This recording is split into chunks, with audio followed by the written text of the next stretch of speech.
दीपक बैज जी हमारे अध्यक्ष हैं। हमारा पूरा स्नेह उनके साथ है, हमारा पूरा समर्थन उनके साथ है। अध्यक्ष जी के नेतृत्व में प्रदेश में हम मजबूती के साथ लड़ाई लड़ रहे हैं। मेरी बात को भ्रमपूर्वक जो बातें सामने आई, चलता हूँ फ्लो में, अगर वो बात कही भी गई थी तो वो बातें नहीं थी जो प्रेस में आया। मैं फिर से इसीलिए राजीव भवन आकर के माननीय बैज जी के सामने, आप सबके सामने आदरणीय के हम पूरे साथ हैं। 23 अगस्त ये वो तारीख है जब छत्तीसगढ़ कांग्रेस के एक दिग्गज नेता के बयान से सियासी भूचाल आ गया। हम बात कर रहे हैं मध्य प्रदेश और छत्तीसगढ़ विधानसभा के 7 बार के विधायक व पूर्व मंत्री रविंद्र चौबे की। रविंद्र चौबे ने 23 अगस्त को पूर्व मुख्यमंत्री भूपेश बघेल के जन्मदिन के कार्यक्रम के दौरान कार्यकर्ताओं को संबोधित कर रहे थे, जहां पर संबोधन करते करते उन्होंने कुछ ऐसा कह दिया जो न सिर्फ चर्चा का विषय बना, बल्कि वर्तमान पीसीसी चीफ दीपक बैज और कई कार्यकर्ताओं को भी सही नहीं लगा। रविंद्र चौबे ने कहा था कि छत्तीसगढ़ कांग्रेस पार्टी की कमान पूर्व मुख्यमंत्री भूपेश बघेल को दे देनी चाहिए। भूपेश बघेल के नेतृत्व में ही अगला विधानसभा चुनाव लड़ा जाए। ये बात तो आपने सुनी ही होगी, किंतु इस बयान के बाद जो कुछ घटनाक्रम हुआ वो हम आपको बताते हैं। दरअसल पूर्व मंत्री और वरिष्ठ कांग्रेस नेता रविंद्र चौबे ने 23 अगस्त को पूर्व मुख्यमंत्री भूपेश बघेल के जन्मदिन कार्यक्रम में मंच से भाषण देते हुए कहा था कि छत्तीसगढ़ की जनता चाहती है कि भूपेश बघेल कांग्रेस का नेतृत्व करें।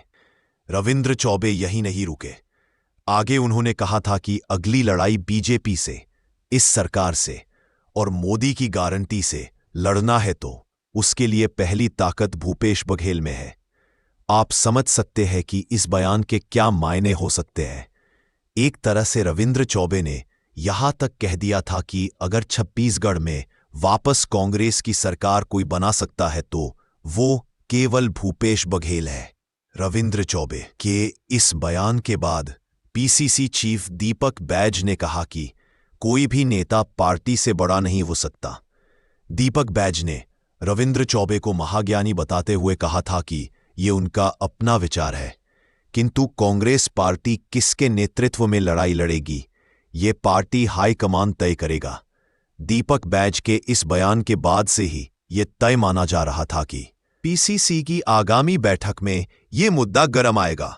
रविंद्र चौबे जैसे कद्दावर व अनुभवी नेता के इस बयान के बाद लगातार मीडिया जगत में यही खबरें चर्चा का विषय बनी हुई थी कि क्या हाईकमान ने भूपेश बघेल को नेतृत्व सौंपने का संकेत दे दिया है या फिर वरिष्ठ नेता रविंद्र चौबे भूपेश बघेल को नेतृत्व सौंपने की वकालत कर रहे हैं।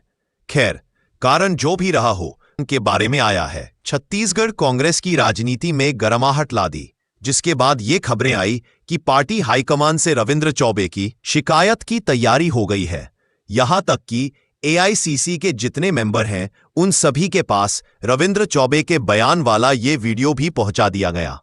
भारतीय जनता पार्टी के नेता भी लगातार इस मुद्दे पर बयान देते रहे कि छत्तीसगढ़ में 2 कांग्रेस है, एक पीसीसी और दूसरा बीसीसी। पीसीसी मतलब प्रदेश कांग्रेस कमेटी और बीसीसी का मतलब तो आप समझ ही चुके होंगे। इन सबके बीच पीसीसी चीफ दीपक बैज लगातार ये कहते रहे कि अगला विधानसभा चुनाव सामूहिक नेतृत्व में लड़ा जाएगा। अब आया वो दिन जब प्रदेश कांग्रेस कमेटी के प्रदेश कार्यकारिणी और पार्टी के सभी जिलाध्यक्षों की बैठक हो रही है। वो दिन था 3 सितंबर का। पहले कांग्रेस के सभी जिलाध्यक्षों की बैठक हुई, जिसमें संगठन सृजन को लेकर चर्चा हुई, आगामी कार्यक्रमों को लेकर चर्चा हुई। इसके बाद शुरू हुई रविंद्र चौबे के बयान के मामले पर चर्चा, जिस पर बैठक में उपस्थित ज्यादातर जिलाध्यक्षों ने कहा कि पूर्व मंत्री रविंद्र चौबे ने जो बयान दिया है वो अनुशासनहीनता की श्रेणी में आता है। इस मामले पर कार्यवाही के लिए प्रस्ताव पास किया जाए, किंतु दुर्ग संभाग के कुछ जिलाध्यक्षों ने इसका विरोध किया। सूत्र बताते हैं कि इस मामले पर हो रही चर्चा अचानक बहस में तब्दील हो गई और सरगुजा व बस्तर संभाग के जिलाध्यक्षों द्वारा रविंद्र चौबे पर कार्यवाही की मांग की गई। इस दौरान कांग्रेस के सभी जिलाध्यक्षों के साथ बैठक में पीसीसी चीफ दीपक बैज, प्रदेश प्रभारी मलकीत सिंह गेंदू, नेता प्रतिपक्ष चरणदास महंत मौजूद थे। इसके बाद शुरू हुई प्रदेश कांग्रेस कमेटी की बैठक। ऐसा बताया जाता है कि प्रदेश कार्यकारिणी की इस बैठक में एक बार फिर रविंद्र चौबे पर कार्यवाही की मांग उठी। बैठक के पश्चात जो बातें बाहर आई थीं, उसके मुताबिक सभी पदाधिकारियों की मौजूदगी में रविंद्र चौबे पर कार्यवाही के लिए प्रस्ताव कर दिया गया था।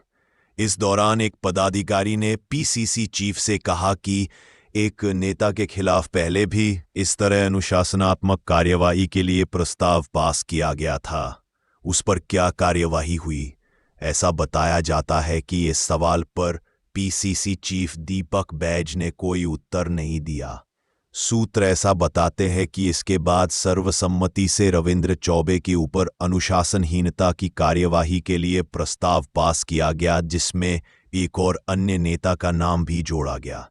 अब यहां पर आपको जानना जरूरी है कि प्रदेश कांग्रेस कमेटी की बैठक में प्रस्ताव पास होने के बाद आखिर होता क्या है। तो बता दें कि प्रदेश कांग्रेस कमेटी जो प्रस्ताव पारित करती है उसे एआईसीसी यानी ऑल इंडिया कांग्रेस कमेटी को भेजा जाता है, जहां से फैसला होता है।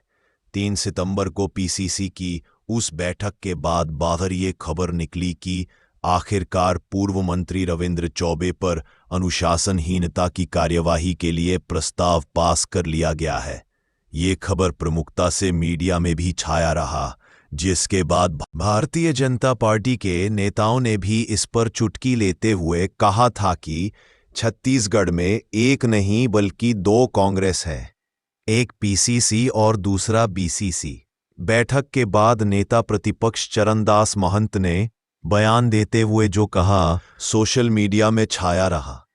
नेता प्रतिपक्ष चरणदास महंत ने क्या कहा था, एक बार आप भी सुन लीजिए। एक दूसरे को हम लोग मुख्यमंत्री बना रहे हैं, कांग्रेस अध्यक्ष बना रहे हैं, वो हमारी गलती नहीं है, हमारे चमचों की गलती है। तो सभी नेतागण, सभी जिलाध्यक्षगण अपनी अपनी चमचों को संभाल के रखें, ये हमने विशेष निर्देश दिया। फिर चरणदास महंत के चमचे वाले बयान का बचाव करते हुए पीसीसी चीफ दीपक बैज ने कहा कि कार्यकर्ताओं को चमचा नहीं कहा गया है, चने के झाड़ पर चढ़ाने वाले कार्यकर्ताओं से बचना चाहिए। दीपक बैज ने कहा कि ये बात केवल कांग्रेस पार्टी के लिए नहीं बल्कि सभी दलों में ये होना चाहिए। कार्यकर्ता या समर्थक ही लोगों को बांटते हैं। उन्होंने यानी दीपक बैज ने ये कहा कि इसलिए ही नेता प्रतिपक्ष चरणदास महंत ने ऐसा कहा था कि ऐसे कार्यकर्ताओं से दूर रहना चाहिए।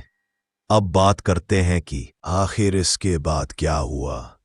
तो बता दें कि इसके बाद कांग्रेस के कद्दावर नेता रविंद्र चौबे पीसीसी चीफ दीपक बैज से मिलने कांग्रेस भवन पहुंचे। 3 सितंबर को कांग्रेस के जिलाध्यक्षों और प्रदेश कांग्रेस कमेटी के कार्यकारिणी की बैठक होती है और 4 सितंबर को यानी अगले ही दिन छत्तीसगढ़ कांग्रेस का वह कद्दावर नेता 7 बार विधायक रहे, अलग अलग विभागों के मंत्री भी रहे। वो आज यानी 4 सितंबर को कांग्रेस भवन में पीसीसी चीफ दीपक बैज से मिलते हैं।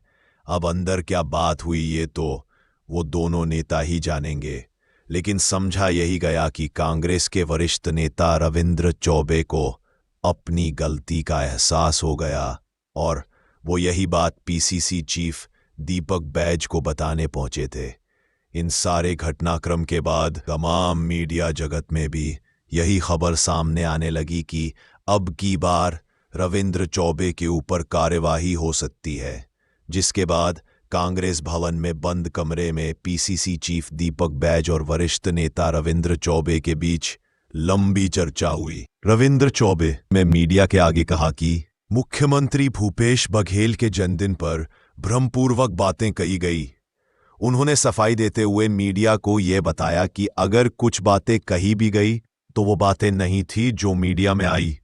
आखिर में लंबे समय तक राजनीति में माहिर रहे दिग्गज नेता रविंद्र चौबे ने पीसीसी चीफ दीपक बैज की मौजूदगी में मीडिया के आगे कहा कि दीपक बैज बहुत ही मैच्योर अध्यक्ष हैं, अब बता दें कि दोनों ही नेताओं ने कलेक्टिव लीडरशिप से लड़ाई लड़ने की बात कही, जिसका मतलब है कि आने वाले समय में कांग्रेस पार्टी छत्तीसगढ़ में, जिसमें आगामी विधानसभा चुनाव भी शामिल है, उनके सामूहिक नेतृत्व में लड़ेगी। अब इन सारे घटनाक्रम के बाद आखिरकार ये साफ हो गया है कि रविंद्र चौबे या किसी भी कांग्रेस नेता पर कोई कार्यवाही नहीं हो रही है। जो बातें पूर्व मुख्यमंत्री भूपेश बघेल के जन्मदिन के दिन सामने आई थी, उस पर रविंद्र चौबे ने सफाई दे दी है, लेकिन इन सब के बीच कहीं ना कहीं पीसीसी चीफ दीपक बैज का कद जरूर बढ़ गया। अब देखने वाली बात होगी कि क्या आने वाले दिनों में कांग्रेस का सामूहिक नेतृत्व दिखेगा या वैसा ही चलता रहेगा जैसा अब तक चलता आया है। मीडिया में चर्चा का विषय बना रहा। पहले दिन ही कुछ चैनल के मित्रों से मैंने अपनी बात कही थी। दीपक बैज जी हमारे अध्यक्ष हैं, मजबूती से भारतीय जनता पार्टी के डबल इंजन की सरकार से लड़ रहे हैं। हमारा पूरा स्नेह उनके साथ है, हमारा पूरा समर्थन उनके साथ है, हमारा पूरा सहयोग उनके साथ है। उसके बाद भी कुछ चैनल में और जहां मेरी बातें नहीं पहुंच पाई, फिर से कहना चाहता हूं, आदरणीय अध्यक्ष जी के नेतृत्व में प्रदेश में हम मजबूती के साथ लड़ाई लड़ रहे हैं। कोई बीच में ऐसी बातें जो हुई है, ऐसी कोई बात नहीं है। और माननीय भूपेश बघेल जी के जन्मदिन में कही हुई मेरी बात को भ्रमपूर्वक जो बातें सामने आई, अब मंच से जो बातें किसी के आशीर्वाद देने, शुभकामना देने में जो बात कही गई थी, मैं ऐसा मान के चलता हूँ फ्लो में अगर वो बात कही भी गई थी तो वो बातें नहीं थी जो प्रेस में आया। मैं फिर से इसीलिए राजीव भवन आ करके माननीय बैज जी के सामने, आप सबके सामने, आदरणीय के हम पूरे साथ हैं। पूरा कांग्रेस एकजुट होकर के दीपक बैज जी के नेतृत्व में भारतीय जनता पार्टी के साथ लड़ाई लड़ रही है। आगे भी हम इस लड़ाई को जारी रखेंगे। तो ये मान लिया जाए कि जो विवाद था या फिर जो गलतफहमियां थी वो सारी चीजें शॉर्ट आउट हो गई। आदरणीय, दोनों बातें आपने कहा, विवाद था और गलतफहमी थी। ना कोई विवाद था, ना कोई गलतफहमी थी।